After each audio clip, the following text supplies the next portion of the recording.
খনার বচনে আছে, তাল তেঁতুল কুল, তিন করে বংশ নির্মূল। হ্যাঁ, ঠিকই ধরেছেন। তেঁতুলের অপর নাম যমদূতিকা। বন্ধুরা, ছোটবেলায় লবণ দিয়ে কাঁচা তেঁতুল খেতে দেখলেই অভিভাবকরা প্রায়শই সাবধান করতেন, খাস নে, হাড়ের জল টেনে বের করবে। এইসব প্রবাদ বা তথ্যের কিছু কারণ থাকতে পারে। প্রথমত, তাল, তেঁতুল ও কুল গাছের তলায় সাধারণত কোনো গাছই হতে চায় না।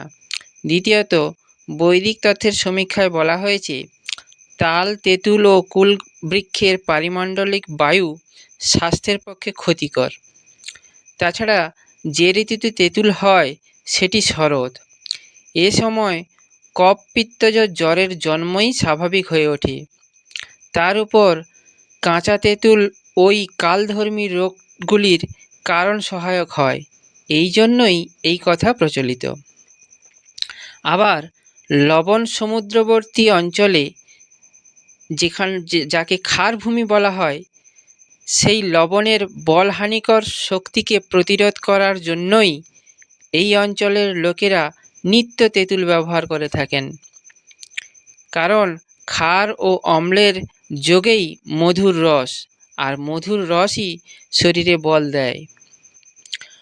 প্রচলিত বহু ক্ষেত্রে নবীনের কদর বেশি, বৃদ্ধ বা পুরনো মানেই বাতিল। ব্যতিক্রম কেবল 5টিতে: তেঁতুল, কুল, ঘি, চাকর আর চাল। আয়ুর্বেদ শাস্ত্রে তেঁতুলের গুণাগুণ কম নয়। কাঁচা সর্দি, হাঁচি, নাক দিয়ে জল পড়া, এসব ক্ষেত্রে তেঁতুলের কাঁচা পাতা সিদ্ধ 3-4 গ্রাম সিদ্ধ করে তার ঠান্ডা জল খেলে উপশম হয়। বসন্তে 3 গ্রাম পরিমাণ তেঁতুল পাতার সমান হলুদ পাতা, তার অভাবে কাঁচা হলুদ একত্রে বেটে ছেঁকে নিয়ে শরবত করে ঠান্ডা করে খেলে ওই বসন্তের গুটিগুলি খুব শীঘ্র পেকে যায়। মচকানো ব্যথায় তেঁতুল পাতা বেটে অল্প সোরা, যেটা হচ্ছে বাজি তৈরিতে লাগে, সেই সোরা মিশিয়ে সহ্যমতো গরম করে লাগালে ব্যথা ও ফোলা একদিনেই কমে যায়। পুরাতন ক্ষতে যে ক্ষত কিছুতেই ভালো হচ্ছে না, সেক্ষেত্রে পাতা সিদ্ধ জলে ক্ষতস্থান ধুয়ে দিলে তাড়াতাড়ি আরোগ্য হয়।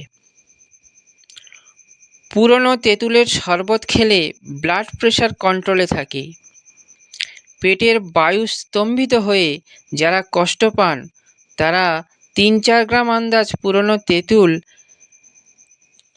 1 কাপ জলে ভিজিয়ে রেখে চটকে নিয়ে ছেঁকে একটু চিনি বা লবণ মিশিয়ে বা শুধু ওই জল রাত্রে শোবার আগে খেলে ওই অসুবিধা অনেকেরই থাকে না।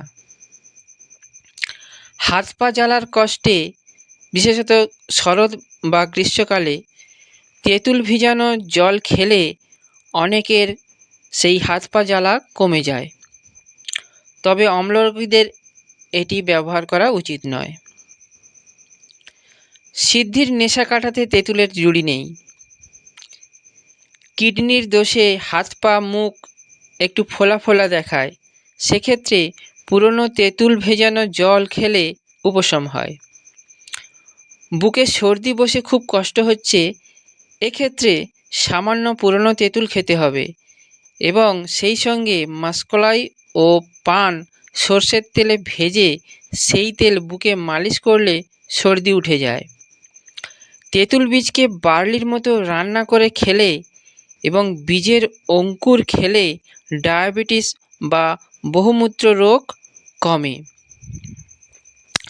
আবার তেঁতুল বীজ বলবর্ধক ও শুক্রকারকও বটে। তেঁতুল ফলের পুরনো খোসা পুড়িয়ে তার ছাই 1-2 গ্রাম আন্দাজ জলসহ খেলে অম্লশূল কমে।